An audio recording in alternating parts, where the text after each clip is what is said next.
नमस्कार दोस्तों, स्वागत है आपका एग्जाम नोएडा में। इस डिस्कशन में हम 18 नवंबर 2020 के सभी इंपॉर्टेंट करंट अफेयर को कवर करेंगे। तो चलो स्टार्ट करते हैं। सबसे पहला क्वेश्चन, कौन सा देश 2021 में 13वीं ब्रिक्स समिट की मेजबानी करेगा?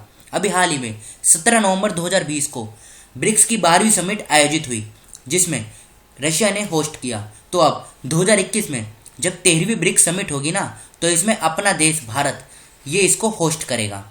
देखो इंपॉर्टेंट है ये ब्रिक्स में 5 देश आते हैं: ब्राजील, रशिया, इंडिया, चाइना और साउथ अफ्रीका। पहले ये ब्रिक था, फिर इसमें साउथ अफ्रीका जब ज्वाइन हुआ, लेटेस्ट मेंबर इसका साउथ अफ्रीका है, तो ये बन गया ब्रिक्स। ये है क्या? ये economic and political regional organisation है।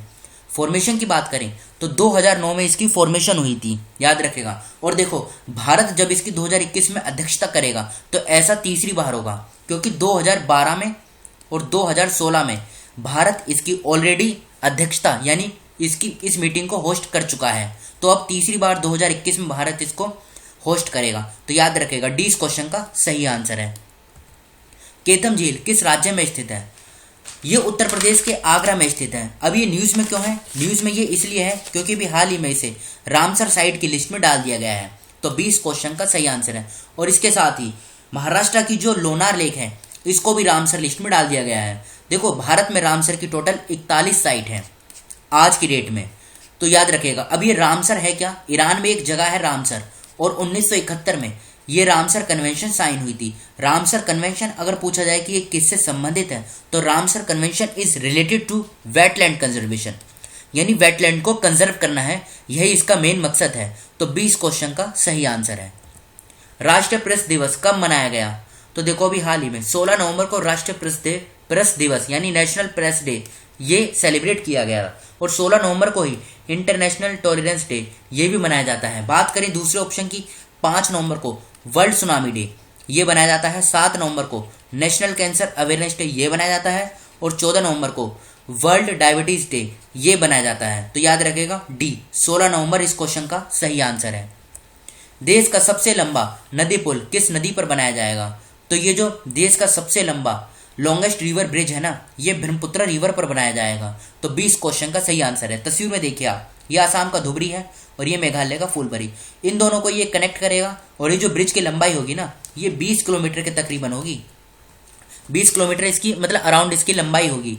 और पहले जो समय लगता था धुबरी और फुलबरी के बीच में, तो अब इस ब्रिज के माध्यम से 203 किलोमीटर का जो डिस्टेंस है ना, ये कम हो जाएगा। और जब ये डिस्टेंस कम हो जाएगा तो टाइम भी कम लगेगा। देखो लोकेशन भी पूछी जा सकती है कि धुबरी कहाँ पर है और फुलबरी कहाँ पर है। तो धुबरी आसाम में है और फुलबरी मेघालय में है। बात करें ब्रह्मपुत्र रिवर की, ये तिब्बत से निकलती है और इंडिया में फिर एंट्री करती है यू टर्न शेप में। याद रखेगा, कभी कभी एग्जाम में पूछा जाता है कि कौन सी रिवर भारत में यू टर्न लेकर आती है, तो ये ब्रह्मपुत्र रिवर है जो यू टर्न लेकर आती है। तिब्बत में चाइना में इसे शैंको नाम से जाना जाता है, और भारत में जब ये एंट्री करती है अरुणाचल प्रदेश में तो इसे धियांग नाम से जाना जाता है, और जब ये आसाम में एंट्री करती है तो इसे ब्रह्मपुत्र रिवर नाम से जाना जाता है। और जब ये ब्रह्मपुत्र रिवर और गंगा रिवर बांग्लादेश में मिलती हैं, उसके बाद ये बंगाल की खाड़ी में एक बहुत बड़ा डेल्टा बनाती हैं। बढ़ते हैं अगले क्वेश्चन की तरफ। बिहार की पहली महिला उप मुख्यमंत्री कौन बनी है? अभी हाल ही में बिहार में 2 लोगों को डेप्यूटी चीफ मिनिस्टर बनाया गया है। पहली है रेणु देवी और दूसरे हैं तारिक किशोर प्रसाद। इन दोनों को डेप्यूटी चीफ मिनिस्टर यानी उप मुख्यमंत्री बनाया गया है। तो पूछा गया फर्स्ट वुमेन, तो रेणु देवी इस क्वेश्चन का सही आंसर है। और देखो ये जो रेणु देवी है ना, ये बिहार के वेस्ट चंपारण जिले से, वहां पे बेतिया की जो विधानसभा क्षेत्र है, वहां से ये 5वीं बार विधायक बनी है। बात करें दूसरे ऑप्शन की, प्रियंका राधाकृष्णा, ये भारतीय मूल की हैं जो न्यूजीलैंड में मंत्री बनी है। जैकिंडा एडन, ये न्यूजीलैंड के प्रधानमंत्री बनाई गई थी अभी।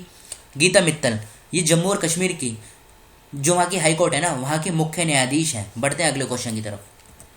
किसने स्टैच्यू ऑफ पीस का उद्घाटन किया है? तो अभी हाल ही में प्रधानमंत्री नरेंद्र मोदी जी ने 151वीं बर्थ एनिवर्सरी किसकी? जैन आचार्य श्री विजय वल्लभ सुरीश्वर जी महाराज, फिर से बोलता हूँ, जैन आचार्य श्री विजय वल्लभ सुरीश्वर जी महाराज की 151वीं बर्थ एनिवर्सरी पर यह उद्घाटन किया है नरेंद्र मोदी जी ने। कहाँ पर? राजस्थान का जो पाली डिस्ट्रिक्ट है ना, वहाँ पर विजय वल्लभ साधना केंद्र वहाँ पर इसका उद्घाटन किया है स्टैचू ऑफ पीस का, और इसकी जो लंबाई होगी ये 151 इंची होगी, ये भी याद रखेगा। और देखो ये अष्ट धातु यानी 8 मेटल से मिलकर बनाया है, जिसमें कॉपर की मात्रा सबसे ज़्यादा है। बढ़ते हैं अगले क्वेश्चन की तरफ। अब भारत ने आसियान फंड में कितने मिलियन डॉलर की सहायता की घोषणा की है? तो भारत ने 1 मिलियन डॉलर की सहायता की है आसियान फंड में। इंपॉर्टेंट है ये आसियान।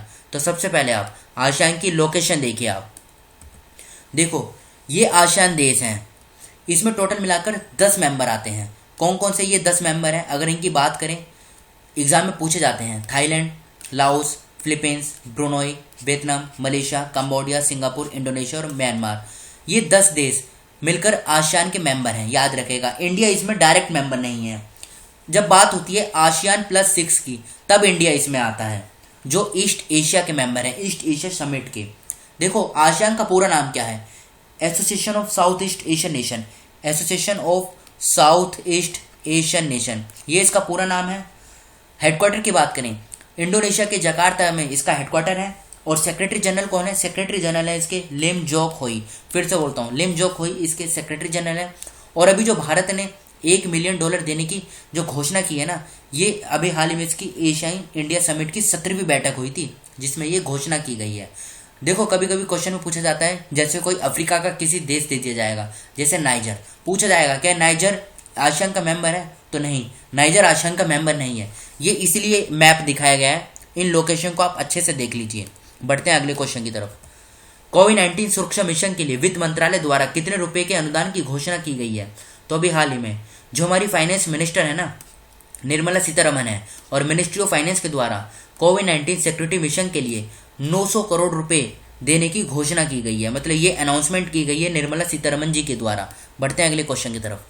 किस राज्य ने विश्व निमोनिया दिवस के अवसर पर सांस अभियान शुरू किया है? तो अभी हाल ही में 12 नवंबर को जो विश्व निमोनिया दिवस मनाया जाता है, उसी मौके पर उड़ीसा की सरकार ने ये सांस अभियान शुरू किया है। सांस का मतलब क्या है? फिर से बोलता हूँ, social awareness and action to neutralise pneumonia successfully. फिर से बोलता हूँ, social awareness and action to neutralise pneumonia successfully. ये इसका पूरा नाम है। मकसद एक ही है कि चिल्ड्रन को निमोनिया से प्रोटेक्ट करना। अगर सीधी भाषा में बोलें, याद रखेगा, बच्चों को निमोनिया से बचाया जा सके। इसको लॉन्च किया है उड़ीसा की सरकार ने।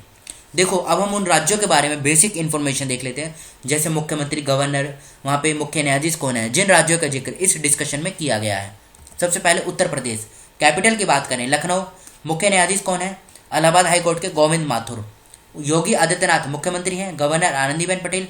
8 राज्य और 1 केंद्र शासित प्रदेश जो दिल्ली है, इनके साथ उत्तर प्रदेश की बाउंड्री लगती है। उत्तराखंड, हरियाणा, राजस्थान, मध्य प्रदेश, बिहार, झारखंड, छत्तीसगढ़, हिमाचल प्रदेश। 8 राज्य हैं और 1 केंद्र शासित प्रदेश दिल्ली। 75 जिले हैं।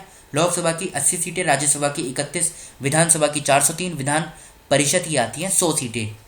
याद रखेगा। ये तो बात करी हमने उत्तर प्रदेश के बारे में। आसाम। कैपिटल क्या है? दिसपुर। मुख्य न्यायाधीश की बात करें, गुवाहाटी हाईकोर्ट के मुख्य न्यायाधीश हैं एन कोटेश्वर सिंह। देखो आसाम, अरुणाचल प्रदेश, नागालैंड, मिजोरम, इन चारों राज्यों की जो जुरिस्डिक्शन है ये गुवाहाटी हाईकोर्ट के अंतर्गत आती है। सर्बानंद सोनोवाल मुख्यमंत्री हैं, जगदीश मुखी गवर्नर हैं। अरुणाचल प्रदेश, नागालैंड, मणिपुर, मिजोरम, त्रिपुरा, मेघालय, पश्चिम बंगाल, इन राज्यों के साथ सीमा लगती है आसाम की। 33 जिले हैं। लोकसभा की 14 सीटें, राज्यसभा की 7, विधानसभा की 126 सीटें। बिहार। कैपिटल क्या है? पटना।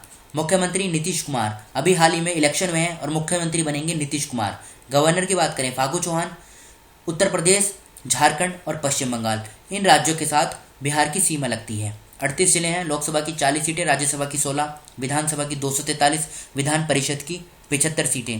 हाईकोर्ट की बात करें, पटना हाईकोर्ट है और यहाँ के मुख्य न्यायाधीश हैं संजय करोल। राजस्थान की बात करें, कैपिटल है जयपुर। मुख्य न्यायाधीश कौन है? मुख्य न्यायाधीश हैं जोधपुर हाईकोर्ट के इंद्रजीत मोहंती। अशोक गहलोत मुख्यमंत्री हैं, गवर्नर कलराज मिश्रा हैं। पंजाब, हरियाणा, उत्तर प्रदेश, मध्य प्रदेश, गुजरात, इन राज्यों के साथ सीमा लगती है। 33 जिले हैं। लोकसभा की 25 सीटें, राज्यसभा की 10, विधानसभा की 200 सीटें हैं राजस्थान के अंदर। बढ़ते हैं अगले राज्य की तरफ। उड़ीसा। उड़ीसा की कैपिटल है भुवनेश्वर। मुख्यमंत्री हैं नवीन पटनायक, गवर्नर गणेशी लाल। पश्चिम बंगाल, झारखंड, छत्तीसगढ़, आंध्र प्रदेश, इन राज्यों के साथ सीमा लगती है उड़ीसा की। 30 जिले हैं। लोकसभा की 21 सीटें, राज्यसभा की 10, विधानसभा की 147 सीटें। हाईकोर्ट की बात करें, कटक हाईकोर्ट है, मतलब कटक में इसकी हाईकोर्ट है। मुख्य न्यायाधीश हैं मोहम्मद रफ़ीक। तो फिलहाल इस डिस्कशन को हम यहीं पर रोकते हैं। जो स्टूडेंट फर्स्ट टाइम चैनल पर विजिट कर रहे हैं वो इस चैनल को सब्सक्राइब कर लीजिए, जिससे नई वीडियो अपलोड होते ही उसका सबसे पहले नोटिफिकेशन आपको मिल सके। तो फिलहाल इस डिस्कशन में इतना ही। Thank you.